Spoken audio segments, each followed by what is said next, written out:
mana mala ake mma nwe gị one on one atago iru ya fiki si gafiko ma nwe gị one on one ka bụ kesi na ka Zoro kpọrọ ya one on one ka bụ Camo Blaze were produce ya mana unu fụrụ one on one ahụ Zoro mere ndị director na producer ana no wu tupu ụfọdụ ndị enwuru one on one industry a I don't know this no ka ọ na-emezi m ka m rapụ kịta ka m rapụrụ ndị producers ka m post online taa ka m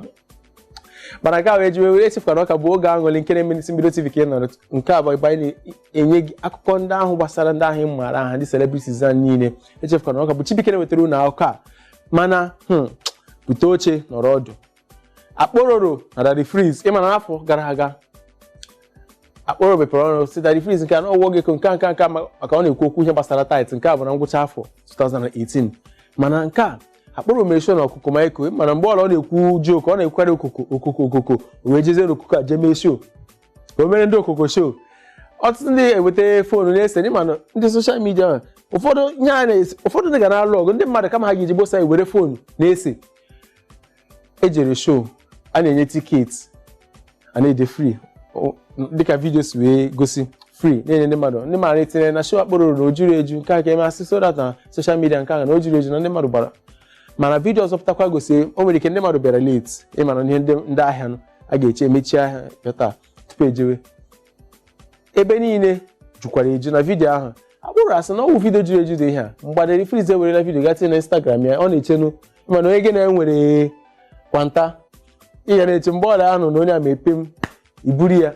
nya bụ ka o jiri ha wee tinye na ha nta akụ wee jụọ onye na taịtị ya da arụziri ọrụ o wee sị na ọ ka na-akwụ taịtị ya na ka ka nwoke ka ga-esi na-agwa ya okwu Daddy Freeze o jidere Daddy Freeze mee ya ihe gwere ya bụ nke a bụ ihe nọ n'ehiti obecha ụbọchị ahụ nwunye ya mere birthday o mere nọ ịma na surprise package a na-eje kpọọ ndị na-eti egwu bute keeki mee nwunye ego obi ụtọ na birthday ya ofu onye wepụtasị ha maka na ihe na rumu ụmụazị ka a nọ mee ihe ha wee sị na elegodo ebe ha nọ na akwa juru si n'elu ruo n'ala na ha sịrịkwa ka emezie Akpororo wee na-asị onye a na ọkwa ihe mana ihe awụ wee sị na ihe awụ ụmụ ụlọ ụmụazị ka a nọ wee see pikcha na ihe a bụ ụtụtụ na ke ihe ọ tụrụ anya na ọ ga-ahụ ọ bụ ka egosi ya na ebe anọkwa nnọọ anọziri ọfụma ihe a bụ isi ụtụtụ ka e mere ihe dị ụta mana onye ama na Akpororo bụ onye ọ na-agwa nwunye ya ihe a ọzi mgbe ọ bịa hụ ya na peji Akpororo ka etinye vidio ahụ wee bịazie na DM ya na-ayọ ya biko si ya gbaghara maka na Akpororo buru ya ọnụ si ya Akpororo buru ya ajọ ọnụ na nke ahụ na ọ ga-ahụ ihe ọma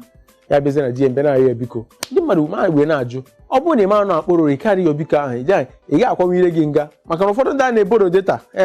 ụfọdụ a na ha je gbazite data were bịa na-akparị ndị mmadụ na Instagram mara na onwe unu ji were eme onye ọnụ ya dị o nwere ga-abụ gị ọnụ ọ sị gị na ya adị mkpụkpụ taa ka ya itochala were nya nwa ya biko maka na ọ bụrụ na ọnwụ na onye ahụ celebrity kịta ihe akịka ya dị mere ịmara onye siri ike ịmara onye agawa igwu obere ihe ojegbu onwe maka na ihe a na-ekwu depression ụna amara ka o si abịa ụmụ ọtụtụ ndị ga-agwụ ukwu kịta okwu ahụ gwara ha ha ji eji chewe ya ma ọ bụ onwe ha na-agabiga ịgwazie ha ofu okwu ahụ dị nnọọ ka ihe kwapụrụ ha ndị a na-eboro dịta mara na onwe unu were nya nwa ya maka na ịmara onye ga-abụ gị ọnụ sị gị na ya adị mkpụkpụ taa ka ya adị onye erekwa ahụ mana ka eje n'obere ezumike eje funu DJ J Master o feature Flavor na Fino ka eje gbara anyị anyị na-abịa ndị na-agba anyị ma ndị na-agba elu ma ndị na-agba anyị were nya nwayọ nke a bụ nke si n'aka J Master o feature Fino ya na Flavor kpọrọ ya anị mana nke ahụ wụ nnọọ egwu ejiji zuo ike mana akụkọ m na-abịa n'ụlọ kịta Burna Boy ta na Instagram wee dee na maka na ị na-enwe download apụtara na ị nwere talent na gị hapụchakwa ihe nọmba asaa na onwe ndị ike nwere nọmbas ma ndị na-ego ya ego ma ndị gịnị na ha enwe talent na gị mara nkewu nke ị nwere maka na ị na-enwe download ahụ na ị nwere talent maka na ndị mmadụ nwere ike ana download ego na-ekpokọ ndị mmadụ na ị na-ego na gị were nye nwa ya ndị mmadụ wepụta si Burna Boy na Twitter ọ maka na last year wu afọ gị nka ị nwere one successful year aga anụzi gị na Wizkid na Davido na ka ebe ha nọzi nze ha na-eme ọfụma onwe nsị were nne ya nwa ya ịma ndị followers ma ndị fans ọ na-ara ha ahụ ha mere ọ ga-ejide mkpa ka ị mara ihe ị na-etinye n'ọha ntakọ maka n'ime ha ala achụ gị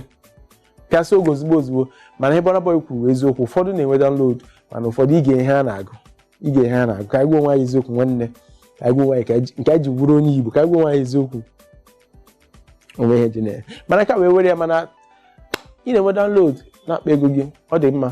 mana onye ọla mana onye nke ọ chọrọ nke wee were ya mana ndị anya na Instagram shee ọ bịa dị African Beyonce ọ dịrị ka bụ Yemi Alade dị na Instagram ejide ya Yemi Alade bịa tie my queen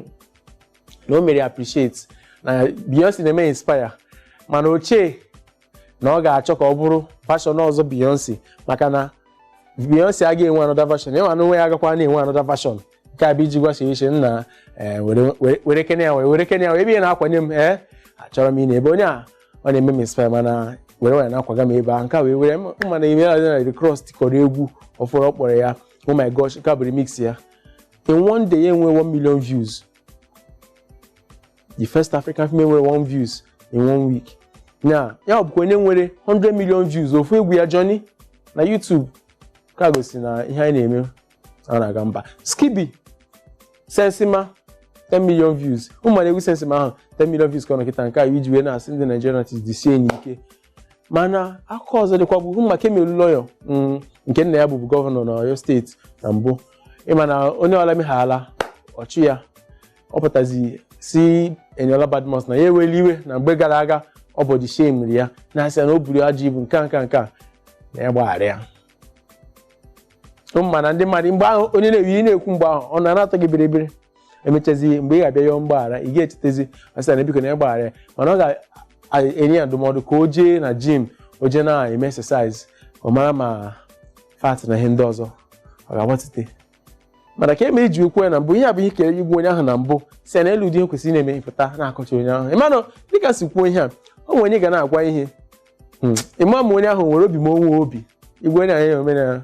ọ na-ejegbu onwe ma ọ bụ ọ na-eche nnọọ ka okwu ọlụ mmadụ ga-agwa ya ọkwapụ ya oje mana nke a bụ ebe a ga-apịacha ya izu ụka a echekwara na ọ ga-abịa na igwe onyonyo gị n'izu ụka ọzọ na isi mbido TV emetụla ya aka dịka na-esekwu mgbe niile ọ bụrụ na ị ga-aṅụ ma ya kwara ụgbọala ọ bụrụ na ị ga-akwụ ụgbọala aṅụla mmanya maka na o ji nwayọọ adịghị emerụ ahụ maka gịnị ndị bụ unu na-eche gị ebe a ka m ga-asị unu ka ọ dị mana n'izu ụka ọzọ mụrụ ga-anọkwa n'oge aṅụrị Chibuike na-asị unu